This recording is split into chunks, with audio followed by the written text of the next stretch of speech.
Did you know your camera needs sunglasses if you want to shoot high quality video or long exposure photos? You need them because there's 3 things you control in your camera that can modify the amount of light that's captured. Unfortunately, none of them's perfect, and your choice to get around them is sunglasses. The light's coming in from the right goes through the lens to the camera body and hits the sensor in the back of the camera. The sensor can control the amount of light it stores through what's known as ISO.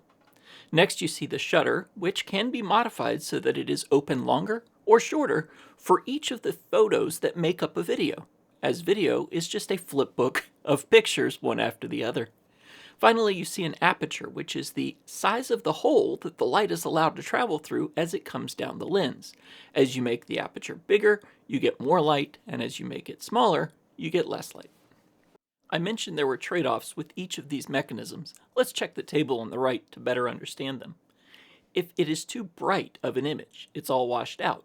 You can make the sensor less sensitive by lowering the ISO. You can make the shutter open and close quicker. Finally, you can make the aperture or the hole in the lens a little bit smaller. If your image is too dark, you can just do the opposite of those. I told you, however, they're trade-offs. For instance, if you raise the ISO too high, you'll end up with a lot of noise in your image. If you cut the shutter speed too close, it'll almost look like a stop motion effect because it doesn't capture enough motion blur.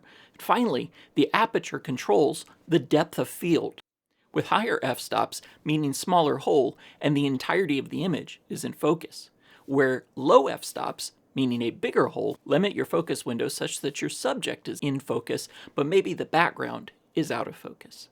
It's this last case that typically has me reaching for a neutral density filter, or ND filter as it's known.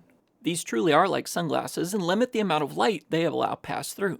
This kit from Kent Faith is the Filter Holder System Pro Kit. They were kind enough to provide it to me for a review.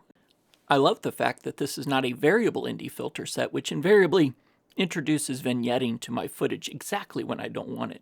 I also like how easy it is to stack these filters on top of each other. The drop-in polarizer is genius, but the best innovation is a feature that's won at 2 International Design Awards: the frame that goes around each of the filters. With it, multiple plates can be stacked on top of each other without scratching themselves. There's a 36-layer coating on the outside. I'd hate for that to get hurt. Further, it provides some drop protection, which can happen from time to time for these $100 to, in some brands, $250 plates. Finally, if you're wondering if I actually like this product, I've spent $109 of my own money for the light pollution filter that I use with astrophotography. This is my kit going forward. Thank you to Wendy at Kent Faith for sending this over, and thank you for watching. If it's been any bit helpful, it helps me if you click like below. Thank you very much, and have a great day.